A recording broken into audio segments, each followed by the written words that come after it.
हमारा first semester खत्म होगा और हम सेकंड सेमेस्टर में जाएंगे तो क्या वही बच्चे सीजीपीए के बेस्ड पे सेक्शन बनता है हमारा। मैं मतलब जब सेकंड सेम में गया तो भाई मैं तो मेरे बगल में एक 9 सीजीपीए वाला बंदा था। मतलब ऑलमोस्ट क्लास में भाई 8 सीजीपीए 9 सीजीपीए वाले ही बंदे थे और मैं सोचा तो भाई पूरे क्लास में मेरा ही कम है क्या, मेरी अगर कम सीजीपीए आती है तो मेरी सेक्शन एलोकेट अच्छी नहीं होगी, मैं बहुत वीक सेक्शन में चले जाऊंगा। तो कम्युनिकेशन स्किल्स की जो भी क्लासेस होती है भाई उसमें फ्री की नंबर होती है। शुरू का क्लासेस अगर आप मिस कर देते हो तो भाई ये 10% का क्राइटेरिया आपको नहीं मिलेगा, तो कोशिश करना शुरू का एक भी क्लास आप मिस ना करना। So hey guys, welcome back to another video. So guys, आज की वीडियो ना बहुत ज्यादा इन्फॉर्मेटिव होने वाली है, क्योंकि यार आज की वीडियो में हम बात करने वाले हैं बीटेक सीएससी के पूरे सब्जेक्ट्स के बारे में कि कौन कौन से सब्जेक्ट्स आपको देखने को मिलने वाले हैं और वो कितना क्रेडिट का है, कितना ज्यादा सीजी पे बूस्ट होगा। भैया मैं तो बीटेक सीएससी का नहीं हूँ, मैं जा रहा हूँ वीडियो छोड़ के, तो नहीं, ये गलती आपको नहीं करनी है। अगर आप बीए ऑनर्स के हो या फिर आप बीबीए, एमबीए, एमसीए, बीसीए कुछ भी कर रहे हो ना, तो ये वीडियो आपके लिए ही है। मतलब आप कोई भी स्ट्रीम चूज कर लो, एग्रीकल्चर कर रहे हो, बायोटेक्नोलॉजी कर रहे हो, फिर भी ये वीडियो आपके लिए है। अब ये मैं ऐसा क्यों बोल रहा हूँ, ये भाई आपको आधा वीडियो देखने के बाद समझ में आ जाएगा, ठीक है। तो यार सबसे पहले हम बात करते हैं कि बीटेक सीएससी के अंदर आपके सब्जेक्ट्स कौन कौन से देखने को मिलने वाले हैं। तो आप फर्स्ट सेमेस्टर में जब आप अपने कॉलेज जाओगे तो आपको ये सारे सब्जेक्ट्स देखने को मिलेगा। इसमें सबसे पहले आप देख रहे होगे सीएससी 111, यानी ये है आपका ओरिएंटेशन टू कंप्यूटिंग। अब उसके बगल में आप देख रहे होगे ये है आपका 2 क्रेडिट का। अब भैया ये क्रेडिट क्या है, मेरे को तो समझ नहीं आया क्रेडिट का क्या सीन है भैया। तो देखो क्रेडिट ऐसा है ना, जैसे ये 2 क्रेडिट का सब्जेक्ट है तो यार इससे बस तुम्हारा ऐसा समझ लो ना कि सीजीपीए ज्यादा बूस्ट नहीं होगा, तुम्हें इस सब्जेक्ट पे बस थोड़ा सा फोकस करना है, ठीक है। उसके नीचे है तुम्हारा सीएससी 326, ये है तुम्हारा इंटरनेट प्रोग्रामिंग। अब ये क्या है भैया, अब देखो इंटरनेट प्रोग्रामिंग यानी ये है तुम्हारा HTML CSS जावास्क्रिप्ट, इसमें तुम्हें पढ़ाया जाएगा। ये तुम देख सकते हो, ये भी है तुम्हारा 2 क्रेडिट का। देखो अगर तुम्हें सेकंड ईयर में जाके फुल स्टैक लेना है, अगर तुम वेब डेवलपमेंट करना चाहते हो तो भाई इस सब्जेक्ट पे फोकस करना। भले ये 2 क्रेडिट का है बट आगे जाके तुम्हें काम देगा, ठीक है, तो इस पे भी फोकस करना। बट ये 2 क्रेडिट का है तो ज्यादा तुम्हारा सीजीपीए बूस्ट नहीं करेगा, तो भाई लेकिन तुम इसको भी पढ़ना, ध्यान से पढ़ना। इसके अलावा तुम नीचे देख रहे होगे INT 108, ये है तुम्हारा पाइथन प्रोग्रामिंग जो कि 4 क्रेडिट का सब्जेक्ट है। अब भैया 4 क्रेडिट का है तो भाई बहुत इंपॉर्टेंट होगा। हाँ भाई बहुत इंपॉर्टेंट है। अगर तुम इसमें अच्छा ग्रेड कर लेते हो तो भाई इससे तुम्हारी सीजीपीए बहुत ज्यादा बूस्ट होने वाली है। तो तुम अगर पाइथन में A ग्रेड या फिर A+ या फिर O ग्रेड लाते हो ना, तो भाई तुम्हारी सीजीपीए ऑलमोस्ट बूम पे भागेगी, बहुत ज्यादा तुम्हारा सीजीपीए बूस्ट होगा। अब उसके नीचे तुम लोग देख रहे हो PES है, यानी ये है तुम्हारा सॉफ्ट स्किल 1, जिसके अंदर तुम्हें सॉफ्ट स्किल पढ़ाया जाएगा, यानी कम्युनिकेशन स्किल्स, मतलब तुम्हें कैसे बोलना है, कैसे अपने आप को प्रेजेंट करना है। और ये तुम देख सकते हो ये है तुम्हारा 3 क्रेडिट का। अब भैया 3 क्रेडिट का है यानी ये भी इंपॉर्टेंट है। हाँ भाई इससे भी तुम्हारी सीजीपीए अच्छी खासी बूस्ट होगी। और मैं तुम्हें एक बात बताऊं ना, कम्युनिकेशन स्किल्स की जो भी क्लासेस होती है भाई उसमें फ्री की नंबर होती है। मतलब तुम भाई फ्री का नंबर कुछ भी ले सकते हो भाई, मतलब बहुत ज्यादा ईजी होता है, एकदम फ्री का नंबर होता है। तो 3 क्रेडिट का है तो भाई फ्री के नंबर है और ऊपर से भाई सीजीपीए भी बहुत ज्यादा बूस्ट करके देता है ये सब्जेक्ट। अब भाई उसके नीचे तुम लोग देख रहे होगे कोर इलेक्टिव बास्केट 1। अब भैया ये क्या है कोर इलेक्टिव बास्केट 1, भाई मैं तो एकदम डर गया भैया, मेरे को इस पूरा समझाओ। तो देखो कोर इलेक्ट्रिक बास्केट 1 में तुम सबसे पहला सब्जेक्ट देख रहे होगे ECE 249 एंड MEC 136। अब तुम ये दोनों सब्जेक्ट देख रहे होगे जो कि 4 क्रेडिट के हैं। तो भैया ये भी इंपॉर्टेंट है, 4 क्रेडिट का है तो हाँ भाई बहुत ज्यादा इंपॉर्टेंट है। अब देखो ये कोर इलेक्टिव 1 क्या है, जैसे ही तुम फर्स्ट सेमेस्टर में जाओगे ना तो कुछ बच्चों को ECE मिलेगा एंड कुछ बच्चों को मैकेनिकल मिलेगा, ठीक है। अब मानो तुम लोग पूरा 7000 बच्चा इस साल अगर तुम एडमिशन ले रहे हो तो आधे बच्चे को इलेक्ट्रिकल मिलेगा, आधे बच्चे को मैकेनिकल मिलेगा, ठीक है। और जो आधे बच्चों को फर्स्ट सेमेस्टर में इलेक्ट्रिकल मिला है उसको सेकेंड सेमेस्टर में जाके मैकेनिकल मिलेगा, और जो बच्चा को फर्स्ट सेमेस्टर में मैकेनिकल मिला है उसको सेकंड सेमेस्टर में जाके इलेक्ट्रिकल मिलेगा। मतलब भाई पूरा उल्टा पुल्टा हो जाएगा, ठीक है। तो अगर तुम्हें पहले इलेक्ट्रिकल मिला है तो बाद में मैकेनिकल मिलेगा, और तुम्हें अगर मैकेनिकल मिला है तो बाद में जाके वो इलेक्ट्रिकल मिलेगा, ठीक है। तो भाई यही है वहाँ का थोड़ा बहुत करिकुलम। तो अगर आप दूसरे ब्रांचेस से भी हो ना तो आपके साथ भी कुछ ऐसा ही होगा, बट मतलब जितना भी करिकुलम है सेम है, इसलिए मैंने बोला था भाई ये वीडियो आपके लिए भी है, तो अभी भी इस वीडियो को स्किप मत करना। तो उसके अलावा आप नीचे देख रहे होगे केमिस्ट्री एंड फिजिक्स, सेम ये भी ऐसा है कि अगर आपको केमिस्ट्री मिलता है तो आपको फिजिक्स नहीं मिलेगा, अगर आपको फिजिक्स मिलता है तो आपको केमिस्ट्री नहीं मिलेगा। यानी किसी एक सेमेस्टर में आपको एक ही मिलने वाला है, या तो केमिस्ट्री मिले या तो फिजिक्स मिले, फिर अगले सेमेस्टर में या तो आपको केमिस्ट्री मिले या तो फिजिक्स मिले। तो यार उम्मीद है ये आप समझ रहे होगे कि कोर इलेक्टिव 1 क्या है, कोर इलेक्टिव 2 क्या है। सबसे नीचे तुम देख रहे होगे, तुम्हें दिख रहा होगा ECE लैब। अब भैया ये 1 क्रेडिट का है तो भाई ये कैसा है, मतलब ये भी हमें बट इसमें तो एक ही है भाई, ये किस में ऐड होगा, तो ये किसी में ऐड नहीं होगा। जो तुम्हारा ECE 249 है ना वो तुम्हारा थ्योरेटिकल है, तो वो जिसमें तुम्हारा होगा फर्स्ट सेमेस्टर में उसमें तुम्हें ये लैब भी देखने को मिलेगा।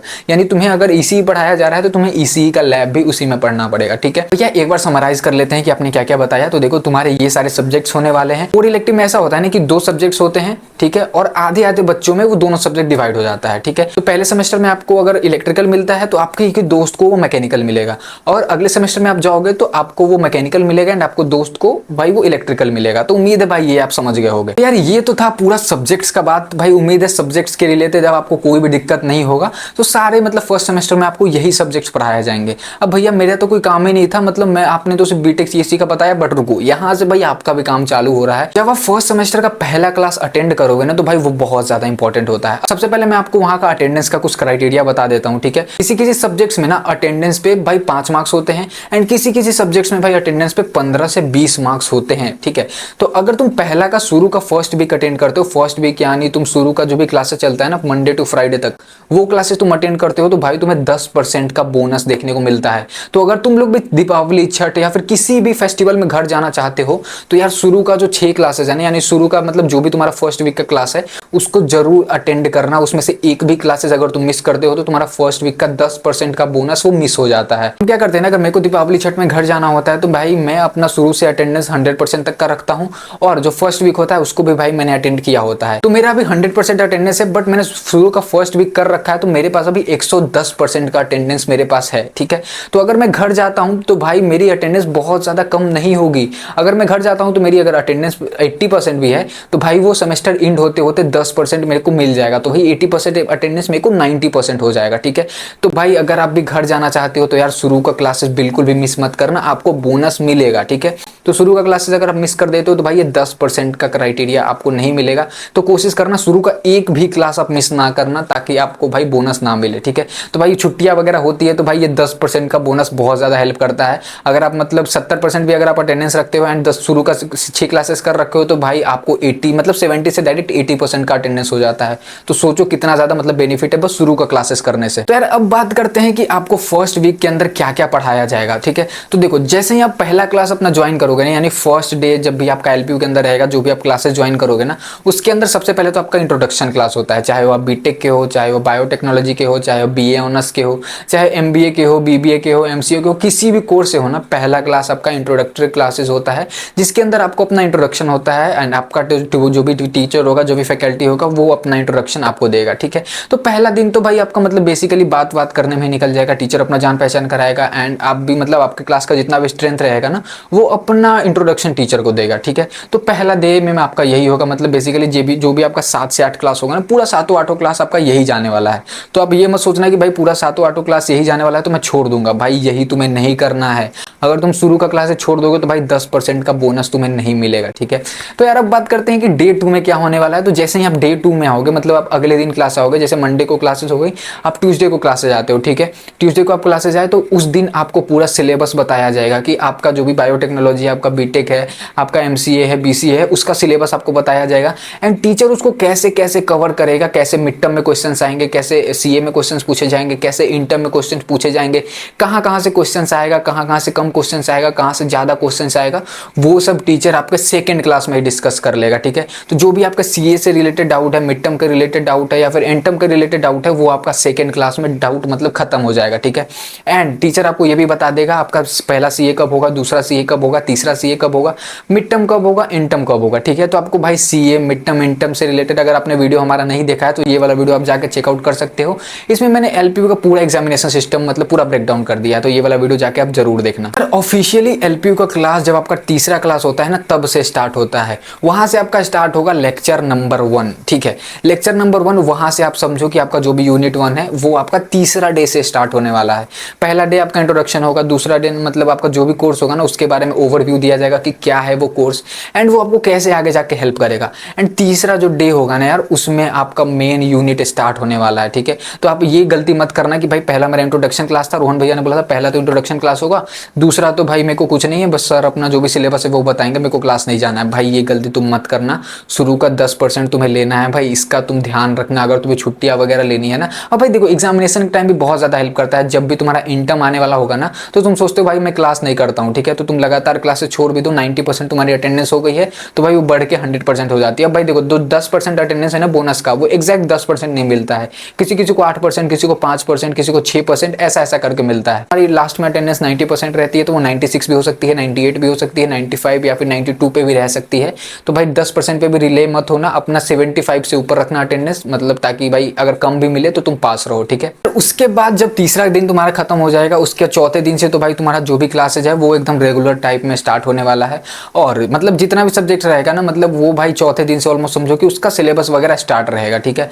तो भाई तुम्हारा जो मेन क्लासेज होगा वो तीसरे दिन के बाद से चालू होने वाला है। तो भाई तीसरा दिन से अपना बहुत ज्यादा फोकस करने लगना, और भाई तुम्हें पहले ही पता चल जाएगा, मतलब तीसरे दिन से ही पता चलने लगेगा कि भाई तुम्हें कौन से सब्जेक्ट्स पे ज्यादा ध्यान देना है, कौन से सब्जेक्ट्स पे कम ध्यान देना है। ये तो रहा क्लासेस की बात। तो अब बात करते हैं कि आपके क्लासेस में जो बच्चे रहते हैं वो कैसे फर्स्ट सेमेस्टर में वो कैसे डिसाइड होते हैं। तो क्या भैया अगर हम सेकंड सेमेस्टर में जाएंगे, मतलब जब हमारा फर्स्ट सेमेस्टर खत्म होगा और हम सेकंड सेमेस्टर में जाएंगे, तो क्या वही बच्चे सीजीपीए के बेस्ड पे सेक्शन बनता है हमारा? जब भी तुम्हारा फर्स्ट सेमेस्टर चलेगा ना तो उसमें तो भाई रैंडमली बच्चे एलोकेट हो जाते हैं, क्योंकि भाई उसमें सीजीपीए वगैरह कुछ भी का क्राइटेरिया नहीं होता है। और भाई एक बात ध्यान देना, जब तुम अपने फर्स्ट सेमेस्टर में जाओगे ना तो बहुत सारे ऐसे बच्चे होंगे जो ऑलरेडी पहले से बहुत कुछ पढ़ के आए रहेंगे, ठीक है। तो वो भाई क्लास में ऐसा सा रिस्पॉन्स करेंगे ना कि भाई आप सोचोगे कि भाई ये लोग कैसे पढ़ के आए हैं। भाई वो बच्चे तो भाई पहले से बहुत ज्यादा पढ़ के आए रहते हैं, तो भाई वो रिस्पॉन्स करेंगे, तो आपको वहां पर डिमोटिवेट नहीं होना है, ठीक है। आप अपने आप पे थोड़ा बहुत मतलब मेहनत करोगे तो भाई आप भी उन जैसे बन सकते हो, और भाई मतलब उनसे अच्छा भी सीजीपीए गेन कर सकते हो, ठीक है। तो उनका आपको कोई भी टेंशन नहीं लेना है। अब हम बात करते हैं कि क्या भैया दूसरे सेमेस्टर में हम जाएंगे तो क्या सीजीपीए के बेस्ड पे सेक्शन बनता है? ऐसा बिल्कुल भी नहीं होता है, ठीक है। मतलब देखो रेयर केस में ऐसा होता है ना कि जब तुम सेकंड ईयर से जाओगे ना तो कॉलेज वाले एक अच्छा सेक्शन मतलब चुनना स्टार्ट कर देते हैं। यार मैं सच्ची बताऊं तो मेरा फर्स्ट सेम में ऑलमोस्ट मतलब अच्छे खासे सीजीपीए थे, वो मैं तुम्हें नहीं बताऊंगा, मतलब मेरे अच्छे खासे सीजीपीए थे। और मैं मतलब जब सेकंड सेम में गया तो भाई मैं तो मेरे बगल में एक 9 सीजीपीए वाला बंदा था, मतलब ऑलमोस्ट क्लास में भाई 8 सीजीपीए 9 सीजीपीए वाले ही बंदे थे, और मैं सोचा तो भाई पूरे क्लास में मेरा ही कम है क्या? तो भाई ऐसा नहीं होता है। मतलब तुम अगर सेकंड सेम में जाओगे तो तुम्हारा अगर कम सीजीपीए भी है तो तुम्हारे सेक्शन में किसी का 9 सीजीपीए भी हो सकता है, किसी का 9.8 भी हो सकता है, तुम्हारे सेक्शन में किसी का 4 सीजीपीए भी हो सकता है, 5 सीजीपीए भी हो सकता है, 6 सीजीपीए भी हो सकता है। तो यार सेकंड सेम में मतलब सीजीपीए का ऐसा कोई क्राइटेरिया नहीं होता है। वो मैं भले मान सकता हूँ कि जब आप सेकंड ईयर में आओगे तब थोड़ा बहुत कॉलेज वालों सीजीपीए को लेके मतलब अलग से मतलब वो करते हैं, सेक्शन एलोकेट करते हैं, बट सेकंड ईयर में भी ऐसा कोई सीन नहीं था। जब मैं सेकंड ईयर में आया तो भाई 8 सीजीपीए वाले बंदे भी थे, 9 सीजीपीए वाले बंदे भी थे, 9.5 वाले भी बंदे थे। तो भाई ऐसा बिल्कुल भी नहीं है, सेक्शन वगैरह जो भी है वो रैंडमली एलोकेट होते रहते हैं, ठीक है। तो भाई आपको ये टेंशन बिल्कुल भी नहीं लेना है कि मैं मतलब मेरी अगर कम सीजीपीए आती है तो मेरी सेक्शन एलोकेट अच्छी नहीं होगी, मैं बहुत वीक सेक्शन में चले जाऊंगा। तो भाई ऐसा बिल्कुल भी नहीं होगा। आपको बस अपना खाली पढ़ाई करना है एंड भाई अच्छा सीजीपीए मतलब मेंटेन करके चलना है। उम्मीद है मतलब अभी तक तो आपको इस वीडियो से कोई भी डाउट नहीं हुआ होगा। आपका मतलब जो भी डाउट था इस वीडियो में मैंने कवर करने की कोशिश की है। तो यार इस वीडियो से आपको कोई भी डाउट आता है ना तो ये है मेरा इंस्टाग्राम आईडी, फटाफट से आके पूछ लेना। और भाई आप ही की तरह बहुत सारे फ्रेशर्स हमारे व्हाट्सएप ग्रुप पे भी ज्वाइन है, तो डिस्क्रिप्शन में उसका लिंक है, जाके व्हाट्सएप ग्रुप पे भी ज्वाइन कर लेना। और भाई जो भी क्वेश्चन होगा वहां से सीनियर से भी आप पूछ सकते हो। और भाई हम अपने व्हाट्सएप ग्रुप पे रिसोर्सेज, सिलेबस और पीपीटीज वगैरह भी शेयर करते हैं, और जो भी रिटन नोट्स है सब चीज हम अपने व्हाट्सएप ग्रुप पे शेयर करते हैं। तो फटाफट से जाके व्हाट्सएप ग्रुप भी ज्वाइन कर लेना। यार बस आज की वीडियो में इतना ही। उम्मीद करता हूँ ये वीडियो आपको पसंद आई होगी, एंड अगर आपको वीडियो पसंद आती है तो भाई वीडियो को लाइक, चैनल को सब्सक्राइब जरूर करना। मैं मिलता हूँ आपसे ऐसे ही किसी अगली वीडियो में, तब तक के लिए बाय बाय।